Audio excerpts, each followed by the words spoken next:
Jenny, thank you so much for being on the show. Yeah, thank you so much for having me. I really appreciate it. Would you mind starting off to talk about why this topic is so important to you, like why you have some passion or energy around it? And maybe it's just your own personal story, but I'd be curious to hear. Yeah, so most of it is my personal story, and then that really led to me wanting to dive into this work with clients. So I had a baby 19 months ago, and in that experience, I had this like revelation that oh, I want to learn so much more around sexual health and sexual wellness. And so I started looking and becoming a sex therapist, and I have a supervisor who's an ASECT certified therapist. And I really found that after having a baby, relationship in, I'm going to say heterosexual, like long-term relationship, the dynamics changed dramatically. You now Okay. have, you now have a small child that you use as part of the dynamic that maybe wasn't part of the dynamic before for first-time parents. And it brought up a lot of, I think, like emotional challenges as well as the healing process for myself as a postpartum mom was also longer than I thought it was going to be physically. So Mm. that also brought up a lot of interest in me of like, oh wow, like is my is my experience unique, or like what tools are there to even help my healing process? So all of that became like very fascinating to me, and so then I kind of took that knowledge to learn more and more and help support other women who are in the postpartum experience, like enjoy having like intercourse with their partner again. Yeah, yeah. So there's the physical stuff that changes with giving birth, right? There's the Mhm. relational stuff, and I guess there's like the mental or emotional Yes. shift, the role identity, that kind of thing.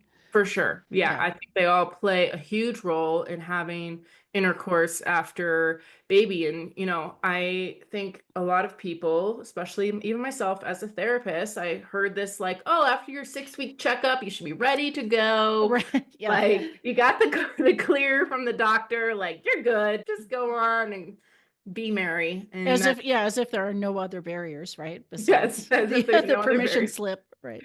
Yeah. Yeah. So what are some of the most common barriers that women will have? Specifically. I mean, you're talking about some of the categories, but like Yeah. barriers to enjoyment, to desire, to even opportunity for sex after having a baby. Yes. I, I guess maybe start with the physical mechanics of it. I didn't realize, and most of my clients that I talk to don't realize that most women who are breastfeeding are experiencing like perimenopause, like while they're breastfeeding, because the hormone shifts in order to breastfeed switch so quickly that like the libido and drive to have intercourse is just so low because of this perimenopausal like state that your body is in while breastfeeding. And on top of that, like now your breasts, which were most likely for a lot of women a part of their erogenous pleasure before, Right. are now being utilized as a tool to feed their baby. And so even the woman's relationship with their breasts like changes. And I think that can create this like confusion around like what maybe turns me on if my breasts used to be a part of the mechanism in which I was turned on before. So I think there's like some physical things that shift, and which then creates these changes for like the actual Yeah, the on-ramp pleasure. is different, Yes, right? Like the on-ramp. there's Yes. a yellow thing down blocking the road, right? No longer Yes, an on-ramp. Yeah. exactly. And I also didn't realize that the tearing that typically happens with vaginal delivery, like there's specific creams and like lubricants that can be used. And I thought that was really fascinating. The idea that like again, you're in a perimenopausal state. So your whole like vaginal area is more dry and more uncomfortable. Yeah. And since you don't have those hormones, the scar tissue also takes longer to heal because the hormones that would normally heal that area are not available to you. So Yeah. getting a prescription or talking to your provider about creams that could hopefully help expedite the process of the healing is also really important. And I Yeah. don't think enough women are talking about that. Yeah. Yeah. And that's not as simple as like 6 week checkup, boom, you're good, right? Like this could go on for quite a while, depending on Yes, how long somebody's breastfeeding.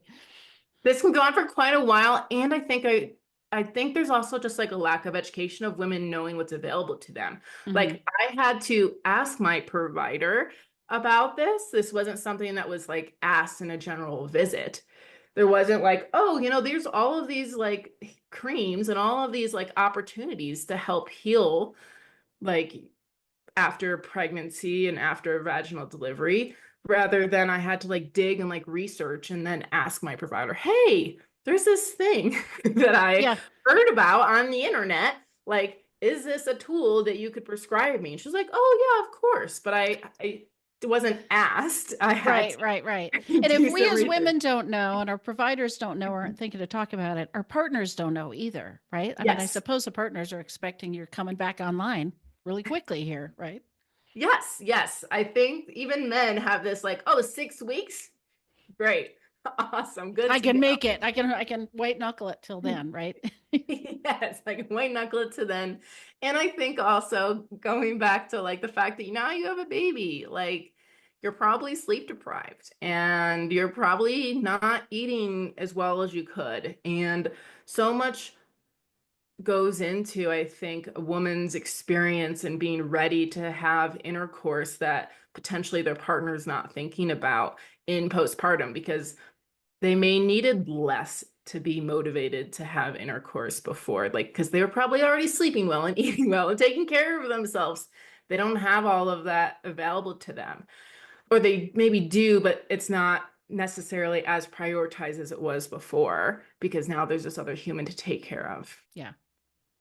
And then what are some of the like relational stuff that gets brought up once you add a baby to the mix that might change somebody's interest or could complicate this whole thing? Yes, yeah. Well, I guess it depends on the relationship dynamic, right? If there's a lot of equity in the relationship, that might look one way. If there's not a lot of equity when it comes to parenting and taking care of the child, that could show up very differently. And I think women who maybe come from a mindset that this needs to be an equitable situation, right? Like we both contributed to the birth and life of this child. Like we should both be contributing in an equitable way. And that's not always the case. And so I think that new dynamic in the relationship that didn't exist before can create conflicts that maybe again partners don't necessarily anticipate. They know that they're having a baby and they know it's going to be more work, but like what does that really look like? Who's waking up at 3 a.m. to feed the baby? Like who's changing all the poopy diapers? Like who's doing all of these things that maybe again maybe your argument before was who's taking out the trash, and now you Right. have this human being that you're adding into the load of work between the two of you. Yeah. And this must get exacerbated if somebody is breastfeeding and they're doing 100% of the feeding. I mean, they have so much more of the baby care Yes. at that point, right? So that's got to play Yes. into this whole.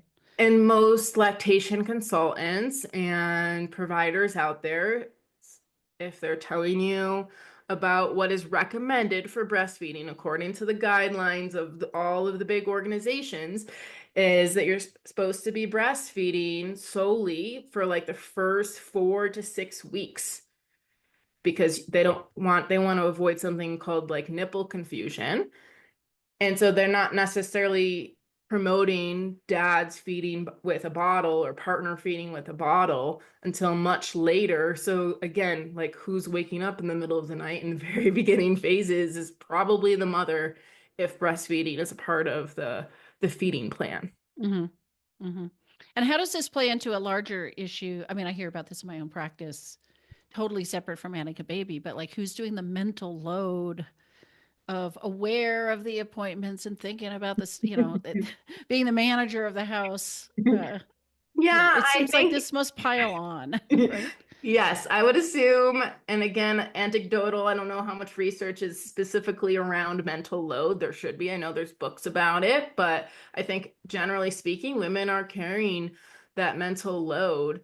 And there is this like, okay, the baby needs to be fed like every 2 hours. Who's going to make sure the baby's getting fed every 2 hours? Oh, the diaper needs to be changed every 2 to 3 hours. Like, who's going to be in charge of making sure that happens? And that tends to fall on women in a lot of relationships. And so trying to figure out how to even those things out between two people, I think can create a lot of conflict, especially if the woman was anticipating something different than what the man is maybe doing or the partner's doing. And like, how do you have a conflict or how do you have a conversation around something that you expected to happen that isn't happening while your hormones are raging and while you're sleep deprived and overstimulated and all of these things? It just creates such a, I think, a bigger container for conflict than maybe Yeah. existed before. And it's not like people know what to expect, right? Generally. I mean, you're having a bit, like you said, you're having a baby, it's going to be more work. But in my mind, there's not really a great way to anticipate exactly what this is going to be like, what the No. reality is going to be, and how you're going to feel about it ahead of time. It's not like you can work out all this out in advance. Yes. I think it's interesting that you say that because I oftentimes hear people talk about this idea of like you don't really know how much you're going to love another human being until that human being is in your arms. And I think that's true. But what about the other side of like you really don't know how much work this is going to be until it actually happens? Like I don't think a single person said that to me Right, right. They while don't I want to was scare pregnant. us, right? You don't want to scare anybody. But let me tell you exactly how hard this is.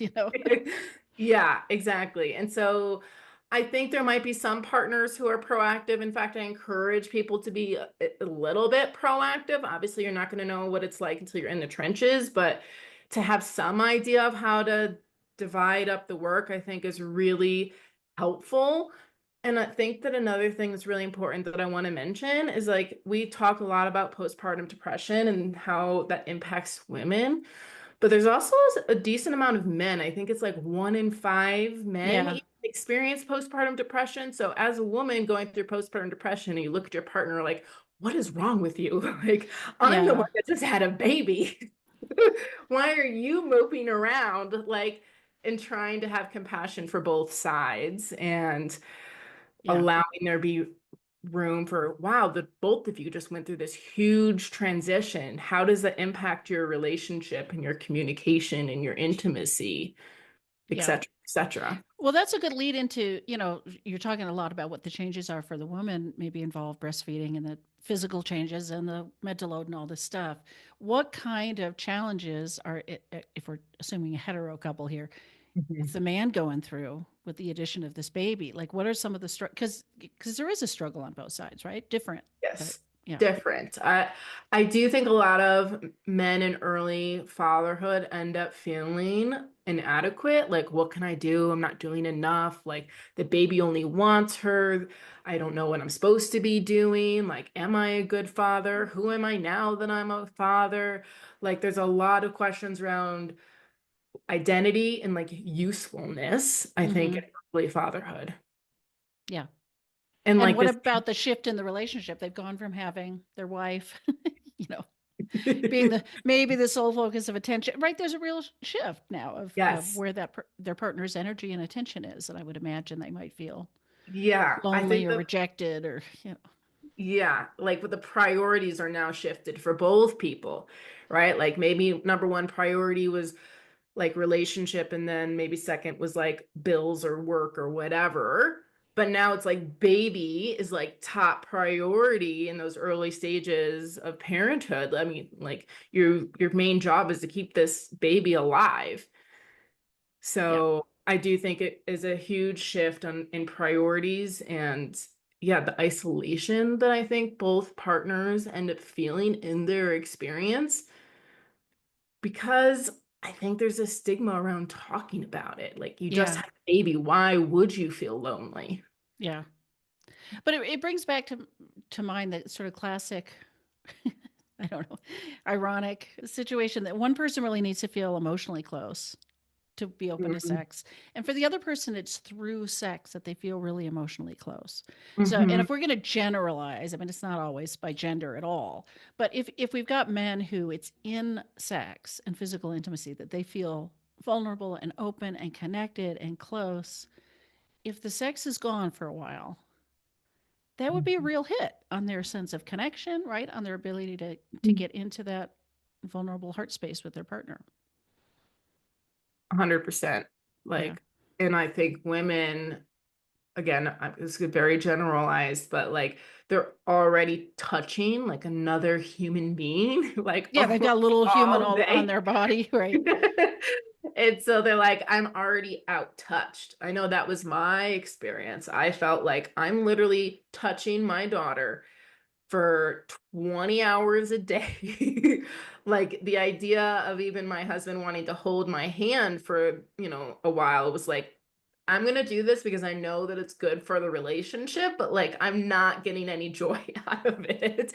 Like, I'm just doing it because I know it's helping you. So like my people pleaser part of me was like, okay, like let's hold hands or let's sit close to each other on the couch or something. But yeah, I definitely wasn't in the mood to engage in sexual intercourse. And honestly, like for me, I would say, and I for a lot of women, there's usually like this peak that comes, right? Where they're like, no, no, no, no, no, can't do it. And then suddenly they're on the other side of it from the hormonal shifts, from the healing that happens, from the child just needing them physically less, that I think opens them up to being more willing to engage in sexual intercourse. And so I think it's really important for both men and women to realize that this is most likely for 90% of people a phase and not necessarily something that's going to be long lasting. But I think what ends up happening for some people is they build this narrative of like, my wife doesn't find me attractive anymore. Yeah. I'm never going to want to have sex with my husband again. Or I'm no longer attractive because my body looks different. Yeah. All of these stories that us as humans are so susceptible to telling ourselves Right. get in the way of allowing this moment in time to just be the experience that it is to get to the other side. Yeah. Now, you have said specifically sexual intercourse. I don't even know how many Mhm. times, like a dozen times so far Sorry. in this conversation. No, no, no, it's fine. But it raises, I mean, intercourse may be unavailable or unappealing because we just had a baby go through the Yeah. vagina, right? But what Yeah. about other forms of sexual intimacy and pleasure? Yeah. Do you find that people are more ready to introduce some other things, even if intercourse is not yet on the table? I do think it's more appealing to women during this time. If the man can, again, being general here, I feel like I have to disclose that each time Yeah. I say something. But I think if you maybe have a conversation around like how can we both enjoy each other physically and utilizing other modalities of being intimate, I think that could be, yeah, really excellent for the relationship to get through the hump, I suppose, of this Hmm. experience. And I think in general, again, I people need, like, I'm going to sit on my soapbox. People need to be doing that in their general day-to-day lives too. Like, intimacy in a relationship isn't just about intercourse. Right. Like, it could be about like sitting, face to face, sharing something emotionally like deep while looking in each other's eyes. It can be holding each other's hand and like having a moment of connection. It could be a hug that lasts more than like, oh, hug and goodbye. Like, Yeah. deep embrace, like that kind of connection and intimacy, I think goes a long way in relationships, especially in early parenthood when the two of you are most likely already like exhausted. and Yeah. having like a moment to truly take a deep breath in each other's arms could be really healing. So, how do our values come into play or maybe help Mm. couples across this span of time, this phase, right? This span of time Yes. until things get easier again? Yeah, I would really encourage couples prior to having a baby to really do like a exploration of like what are their values around intimacy, not in around intercourse, but like around intimacy, and how can we remain intimate even when our lives shift. So maybe something that helps create intimacy between the two of you is sharing the same faith. Or maybe something that creates intimacy between the two of you is having honesty and trust. And so knowing your individual values of what helps you feel connected to your partner and feel intimate towards your partner. And then how can you maintain those in postpartum? And if you're listening to this and you're already in postpartum, you can still do the exercise, but I think it will help bridge the gap of like, what are my values that help me feel connected? And then sit down together and do like, what are the shared ones that the two of you have? Right, And right. just doing like a value card sort that's specifically related to your intimacy and your desire to be connected, I think could be really helpful. Yeah. It also seems like it's an opportunity to connect to your value on of valuing your partner and your relationship. That Mhm. it seems like it's a trap to sort of think, well, the relationship can wait until the kids go to kindergarten or so, like, but to remember that you care about your partner, you care if they're suffering and unhappy or struggling, and we need to be finding a way towards each other even with this complication, Yes. right? Like to connect to that value too, and not just Well, yeah, I yeah. guess I want to be clear. Like, I don't think that you should just pause all intimate connection Right, right, right. until the postpartum experience is over. But I think it's important to realize that there will be phases of Yeah. your sexual relationship and your intimacy in this time, and just normalizing that your life will look different. Yeah. Yeah. So, do you have any guidance for how a couple can talk about this stuff more effectively? I mean, there's the talk leading up, I guess, to the birth, but then after, when they are struggling, or maybe they're feeling disconnected, or maybe even resentful or something, how can they have a constructive, helpful conversation? Well, I think it really starts with, well, one, trying to lead from a place of compassion and understanding when your partner shares what they're sharing. Because I think, again, what ends up happening with the sleep deprivation is like you tend to come from a more like fight or flight place when communicating because your body is already in this flight or fright, fight, flight, or freeze place.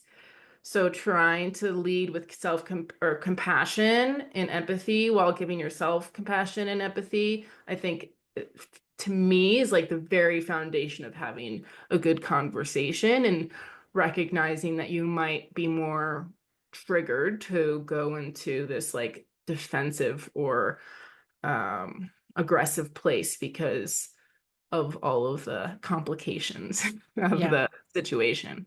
yeah, yeah. And I guess building on that, the idea go in understanding that your partner's also struggling, Hmm. right? It's Yes. not just, oh, I'm missing sex and they're happy over there with the baby, or I'm the one exhausted by the baby and they're fine because they get to go to work, or, to Yeah. understand there really is struggle and suffering on both sides. And maybe there's a way to connect in that. Yeah. And like the two of you are going through something that neither of you have gone through before if you're first time parents. Like neither of you know what you're really doing. And honoring that for yourself and for the other person. Because I think there can be this like, oh, my wife knows everything about the baby. I know nothing. Or like, oh, my husband's so focused on sex, he doesn't care about how I feel. Like let's really talk about it rather than jump to these assumptions that we might have about our partner's experience. Yeah. Yeah. And I guess what are the signs or the things people might be experiencing where you would say maybe it's time to see a therapist? Like get some help, right? Get some additional support. sooner rather than later. I two things are coming to my mind. Like when you don't feel heard by your partner for I don't know what a good timeline is, but if you don't feel heard by your partner, it feels like nothing's changing no matter which way you try to communicate with them. I feel like that's a really important red flag of like Yeah. time to get help. Like if you don't feel heard or understood.